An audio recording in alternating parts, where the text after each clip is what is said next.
નમસ્કાર વિદ્યાર્થી મિત્રો. ધોરણ 11 માં આપણે કોમર્સમાં પહેલું જ પ્રકરણ હિસાબી પદ્ધતિ અને તેના પારિભાષિક શબ્દોની ચર્ચા કરી રહ્યા છે. એમાં આપણે શરૂઆતથી પ્રસ્તાવના જોઈ કે શરૂઆતમાં માનવી આદિવાસી જીવન જીવતો હતો, ખોરાકની શોધમાં આમ તેમ ભટકતો હતો અને પછી ધીરે ધીરે ખેતી અને અગ્નિની શોધ થવા લાગી. ધીરે ધીરે નવી કળાઓ વિકસી, વણાટકામ, દરજીકામ, મોચીકામ વગેરે બધી કળાઓ વિકસી અને ત્યારબાદ સાટા પદ્ધતિનો જે છે એ ઉપયોગ થવા લાગ્યો. પણ સાટા પદ્ધતિમાં અનેક મર્યાદાઓ આવી અને એ મર્યાદાઓને દૂર કરવા સર્વસ્વીકૃત માધ્યમ તરીકે નાણાંનો ઉપયોગ થયો. પણ ધીરે ધીરે શાક પર વ્યવહારો થયા. એટલે પહેલા તો શાક પર વ્યવહારો ઓછા હતા એટલે યાદ રાખવું મુશ્કેલ હતું નહીં, પણ વ્યવહારો વધ્યા એટલે સમસ્યા સર્જાઈ. એટલે લખવાની શરૂઆત થઈ અને જે વ્યવસ્થિત લખાણ રજૂ થયું મિત્રો, એને આપણું નામું કહેવામાં આવે છે. રેડી? એટલે એ રીતે આપણે પ્રસ્તાવના જોઈ. પછી આપણે ચર્ચા કરી હતી કે આ નામું એ શું 100-200 વર્ષનો જ ઇતિહાસ છે? તો કે ના મિત્રો, નામું એ હજારો વર્ષનો ઇતિહાસ ધરાવે છે. જેમ કે રામાયણમાં ભરત દર વર્ષે રામને હિસાબ બતાવવા જાય છે, તો એ 10,000 વર્ષ પહેલાની વાત છે. ત્યારબાદ 5,000 વર્ષ પહેલા મહાભારતમાં યુધિષ્ઠિર યુદ્ધના ખર્ચની જવાબદારી કોને સોંપે છે? નકુલને. ત્યારબાદ અબુલ ફજલ રચિત આઈને અકબરી જે છે એમાં પણ નામાનો ઉલ્લેખ છે. કૌટિલ્ય રચિત અર્થશાસ્ત્રમાં પણ નામાનો ઉલ્લેખ છે.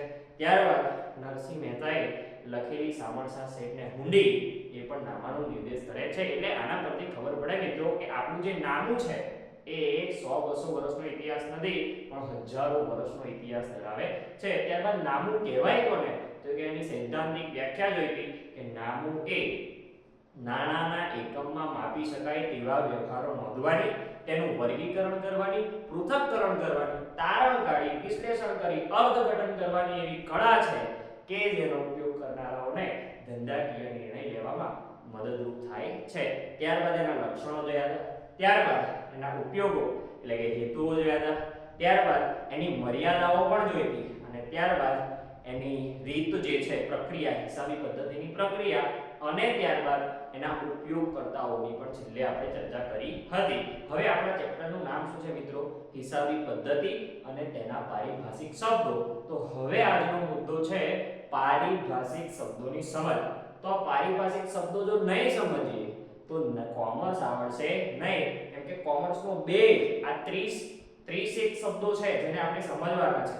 તો આ શબ્દોમાં જો આપણને સમજ પડી ગઈ તો કોમર્સ આપણા માટે ઈઝી છે. તેમાં પહેલો જ શબ્દ છે ધંધાકીય વ્યવહાર. તો ખાસ ધ્યાન અહીંયા રાખવાનું છે, ધંધાકીય વ્યવહાર. એને અંગ્રેજીમાં કહેવાય બિઝનેસ ટ્રાન્ઝેક્શન. ધંધાકીય વ્યવહાર અંગ્રેજીમાં એને કહે છે બિઝનેસ ટ્રાન્ઝેક્શન. હવે ધંધાકીય વ્યવહાર એટલે શું સમજી લેજો મિત્રો. બે કે તેથી વધુ વ્યક્તિ વચ્ચે, ખાસ ધ્યાન, બે કે તેથી વધુ વ્યક્તિ વચ્ચે ધંધા માટે થતી વસ્તુ કે સેવાની રોકડ કે શાક પરની લેવડ દેવડને ધંધાકીય વ્યવહાર કહેવામાં આવે છે. કેવી રીતે મિત્રો? એક ઉદાહરણ દ્વારા સમજીએ કે મારી ઇલેક્ટ્રોનિકની દુકાન છે, બરાબર ને? તો મારી સોસાયટીમાં અથવા તો મારા ફળિયામાં આજુબાજુ વાળા જે લોકો રહે છે એમાં કોઈ ઘેર લગ્ન છે અને એ લગ્નમાં મેં ફ્રીજ ભેટ આપ્યું. તો આ એક વ્યવહાર થયો છે, પણ એમાં મને પૈસા મળ્યા નથી. કોઈ રોકડની કે શાક પર લેવડ દેવડ થઈ નથી, ભેટમાં આપ્યું છે. તો વ્યવહાર તો થયો છે પણ એને ધંધાકીય વ્યવહાર કહેવાશે નહીં. તો ધંધાકીય વ્યવહાર કોને કહેવાય? જેમાં નાણાંના એકમમાં કોઈકને કોઈક લેવડ દેવડ થઈ હોય એને જ ધંધાકીય વ્યવહાર કહેવામાં આવે છે. એ વ્યક્તિ મારી દુકાને આવે અને મને પૈસા આપીને અથવા તો થોડા દિવસ પછી પૈસા મળશે એ રીતે કરીને જો ફ્રીજ લઈ જાય છે તો એને ધંધાકીય વ્યવહાર કહેવામાં આવે છે. ફરીથી મિત્રો, બે કે તેથી વધુ વ્યક્તિ વચ્ચે, ખાસ ધ્યાન, રોકડ અથવા તો શાક પર થતી લેવડ દેવડને ધંધાકીય વ્યવહાર કહેવામાં આવે છે. તો એ બાબત અહીંયા આપણે લખવાના છે. ખાસ ધ્યાન, બે કે તેથી વધુ વ્યક્તિ વચ્ચે ધંધા માટે, ખાસ ધ્યાન, ધંધા માટે વસ્તુ કે સેવાની વસ્તુ કે સેવાની રોકડ કે શાખ પર થતી લેવડ દેવડને ધંધાકીય વ્યવહાર કહેવામાં આવે છે. રેડી ને કે બે કે તેથી વધુ વ્યક્તિ વચ્ચે ધંધા માટે થતી વસ્તુ કે સેવાની રોકડ અથવા તો શાખ પરની લેવડ દેવડને ધંધાકીય વ્યવહાર બિઝનેસ ટ્રાન્ઝેક્શન કહેવામાં આવે છે. તેના બે પ્રકાર છે, રોકડ વ્યવહાર અને બીજો છે શાખ ઉપર વ્યવહાર. ખાસ ધ્યાન રાખજો મિત્રો, તેના બે પ્રકાર છે. રેડી? કયા કયા? તો કે પહેલો છે રોકડ વ્યવહાર. રોકડ વ્યવહાર એટલે શું મિત્રો? તો કે ધંધામાં કોઈ ગ્રાહક આવે છે અને તૈયારીમાં નાણાં ચૂકવે છે, તેને કેવો વ્યવહાર કહેવાય? રોકડ વ્યવહાર કહેવામાં આવે છે. પણ તાત્કાલિક નાણાં ના ચૂકવે, થોડા સમય પછી ચૂકવે છે, તેને શાખનો વ્યવહાર એટલે કે ઉધાર વ્યવહાર કહેવામાં આવે છે. તો કે અહીંયા વસ્તુની ખરીદી વખતે તુરંત જ નાણાં ચૂકવાય તો તેને રોકડ વ્યવહાર કહેવામાં આવે છે. રેડી ને મિત્રો? તૈયારીમાં નાણાં ચૂકવાય તેને રોકડ વ્યવહાર કહેવાય છે. ત્યારબાદ બીજું છે મિત્રો શાખનો વ્યવહાર. હવે શાખનો વ્યવહાર એનું બીજું નામ છે ઉધાર વ્યવહાર. રેડી ને? તો કે ખાસ ધ્યાન, વસ્તુની ખરીદી વખતે થોડા સમય બાદ નાણાં ચૂકવાય, એટલે કે મહિના પછી, 2 મહિના પછી, 6 મહિના પછી નાણાં ચૂકવાય તો તેને શાખનો વ્યવહાર કહેવામાં આવે છે. શાખનો વ્યવહાર કહેવામાં આવે છે. રેડી ને મિત્રો? તો એને શાખનો વ્યવહાર કહેવામાં આવે છે. ત્યારબાદ પહેલો આપણો હતો ધંધાકીય વ્યવહાર. હવે બીજો પારિભાષિક શબ્દ છે, ખાસ ધ્યાન રાખજો, બનાવ કે ઘટના. બનાવ અથવા તો ઘટના, અંગ્રેજીમાં એને કહેવાય ઇવેન્ટ્સ. ઓકે ને? તો બનાવ કે ઘટના એટલે શું? તો કે ધંધાકીય જે વ્યવહાર થયો, તો કે એ ધંધાકીય વ્યવહારમાંથી ઉદ્ભવતી પરિસ્થિતિ કે પરિણામને બનાવ કે ઘટના કહેવામાં આવે છે. ધંધાકીય વ્યવહાર થયો, એમાંથી મને નફો થયો કે ખોટ થઈ. રેડી ને? રોકડ વ્યવહાર થયો કે શાખ પર વ્યવહાર થયો, તો એને શું કહેવાય? બનાવ કે ઘટના કહેવામાં આવે છે. તો ખાસ ધ્યાન, ધંધાકીય વ્યવહાર દ્વારા ઉદ્ભવતી પરિસ્થિતિ કે પરિણામને બનાવ કે ઘટના કહેવામાં આવે છે. રેડી ને મિત્રો? તો કે ધંધાકીય વ્યવહાર દ્વારા ઉદ્ભવતી પરિસ્થિતિ કે પરિણામને બનાવ કે ઘટના કહેવામાં આવે છે. ફરીથી મિત્રો, ધંધાકીય વ્યવહાર બે કે તેથી વધુ વ્યક્તિ વચ્ચે ધંધા માટે થતી વસ્તુ કે સેવાની રોકડ અથવા શાખ પરની લેવડ દેવડને ધંધાકીય વ્યવહાર કહેવામાં આવે છે. એના બે પ્રકાર છે, રોકડ અને શાખ, અને ત્યારબાદ બનાવ કે ઘટના. હવે આપણે આગળનો મુદ્દો મૂડી વિશે ચર્ચા કરવાના છે. તો હવે મિત્રો આપણે આપણો ત્રીજો પારિભાષિક શબ્દ એટલે કે મૂડીની ચર્ચા કરવાના છે, જેને અંગ્રેજીમાં કેપિટલ કહેવામાં આવે છે. હવે આપણી આજુબાજુ આપણે વારંવાર આ શબ્દને સાંભળતા હશું કે ભાઈ આ ધંધો તો છે ને તો કે સૌથી ઓછી મૂડીમાં કરી શકાય છે અને આ ધંધો કરવો હોય તો સૌથી વધારે મૂડી જોઈએ. તો પ્રશ્ન થવો જોઈએ કે આ મૂડી ચર્ચા ચાલે છે તો મૂડી છે શું? રેડી ને? તો કે મૂડી એટલે શું મિત્રો? તો કે ધંધાનો માલિક ધંધો શરૂ કરવા માટે ધંધામાં જે પણ રોકાણ કરે છે એને મૂડી કહેવામાં આવે છે. રેડી ને? બીજી રીતે કેવું હોય તો ધંધાનો માલિક પોતાનું અંગત માલ, મિલકત કે રોકડ ધંધામાં લાવે તો તેને મૂડી કહેવામાં આવે છે. જેમ કે મારે ઇલેક્ટ્રોનિકનો ધંધો શરૂ કરવો છે તો શું રોડ પર ઇલેક્ટ્રોનિકનો ધંધો શરૂ થાય? ના, એની માટે જગ્યા રાખવી પડે, મકાન બાંધવું પડે, ત્યારબાદ એમાં ઇલેક્ટ્રોનિકનો સામાન લાવવો પડે અને અમુક રોકડ નાણાંની પણ જરૂર પડે. તો જે મકાન રાખ્યું છે, જે જગ્યા રાખી છે એને શું કહેવાય? મિલકત કહેવાય. મકાનમાં પંખો છે તેને શું કહેવાય? મિલકત કહેવાય. એમાં એસી ફિટ કર્યું છે તો એ પણ શું છે? આપણી મિલકત છે. ત્યારબાદ જે વેચવાનું છે, જેનું વેચાણ કરવાનું છે, ઇલેક્ટ્રોનિકનું સામાન, એ બધું આપણે લાયા કે આપણે માલ કહેવાય. એટલે મિલકત અને માલ, ત્યારબાદ થોડા રોકડા પૈસા પણ જોડે જોઈએ તો એને માલ, મિલકત કે રોકડ ધંધાનો માલિક ધંધામાં લાવે છે તો તેને મૂડી એટલે કે કેપિટલ કહેવામાં આવે છે. રેડી ને? તો અહીંયા લખીશું મૂડીમાં ધંધો શરૂ કરવા ધંધાના માલિક દ્વારા જે રોકાણ કરવામાં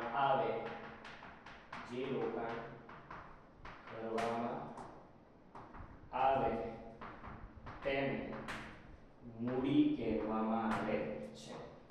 મૂડી કહેવામાં આવે છે.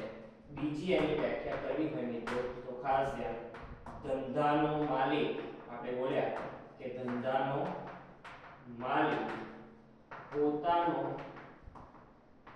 અંગત માલ, મિલકત કે રોકડ ધંધામાં લાવે તો તેને બોલો મૂડી કહેવામાં આવે છે.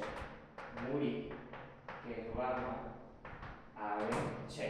આ બે વ્યાખ્યાઓ થઈ. હજુ એની ત્રીજી વ્યાખ્યા પણ થઈ શકે મિત્રો કે જ્યારે આપણે વર્ષની અંતે હિસાબો કરીએ છીએ અને એમાં કુલ મિલકતોમાંથી કુલ દેવા બાદ કરતા જે ચોખ્ખી મિલકત વધે છે એને પણ મૂડી કહેવામાં આવે છે. એટલે કે અહીંયા ત્રીજી વ્યાખ્યા પણ એની કરી શકાય કે કુલ મિલકતોમાંથી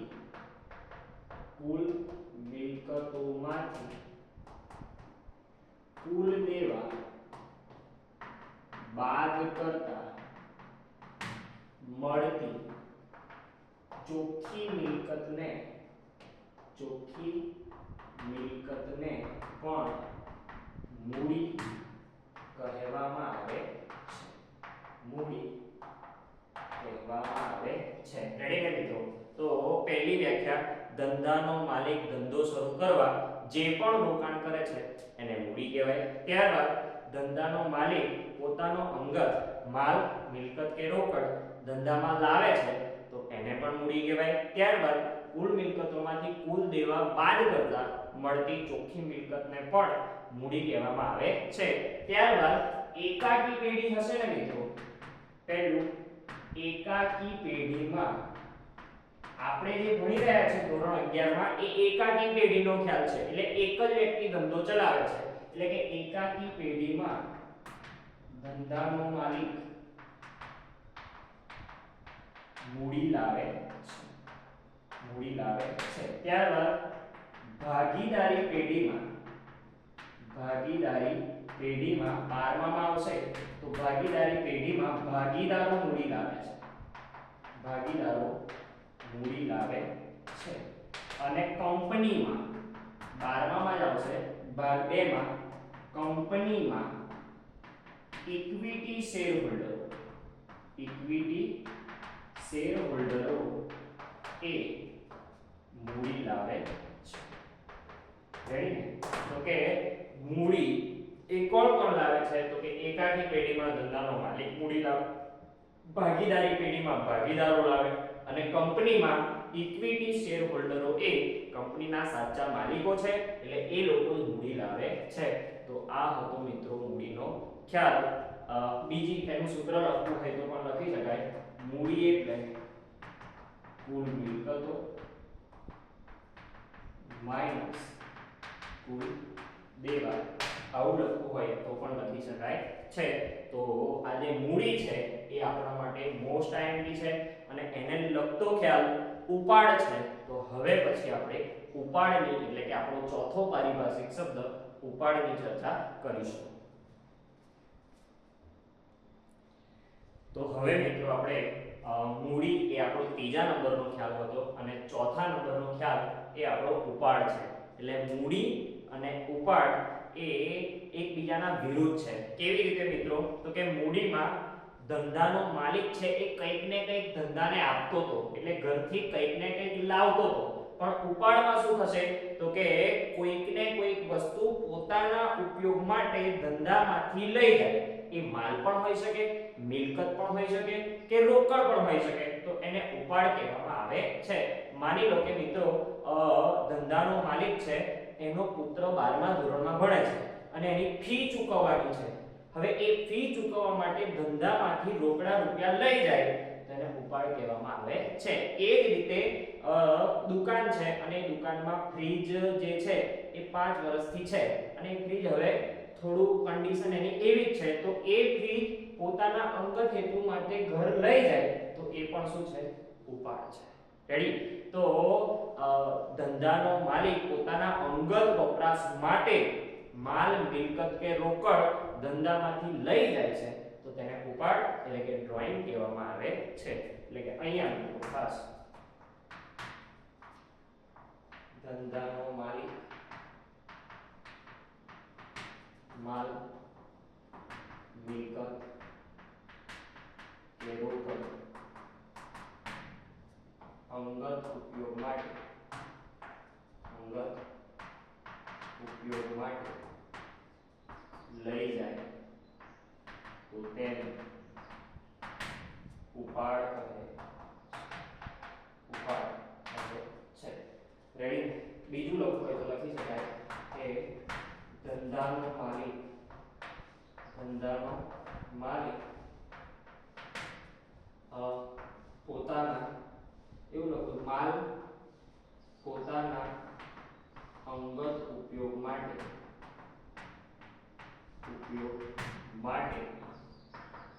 માલ, મિલકત કે રોકડ ધંધામાંથી લઈ જાય તો તેને ઉપાડ કહેવામાં આવે છે. રેડી? તો ઉપાડથી શું થાય મિત્રો? તો ઉપાડથી મૂડીમાં બોલો ઘટાડો થાય.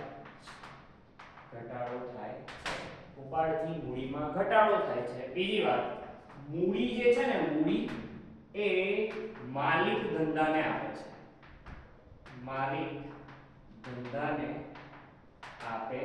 છે. જ્યારે ઉપાડ છે એ ધંધો માલિકને આપે છે. રેડી ને? માલિકને આપે. ફરીથી પોતાના અંગત વપરાશ માટે ધંધાનો માલિક માલ, મિલકત કે રોકડ ધંધામાંથી લઈ જાય છે તેને ઉપાડ કહેવામાં આવે છે.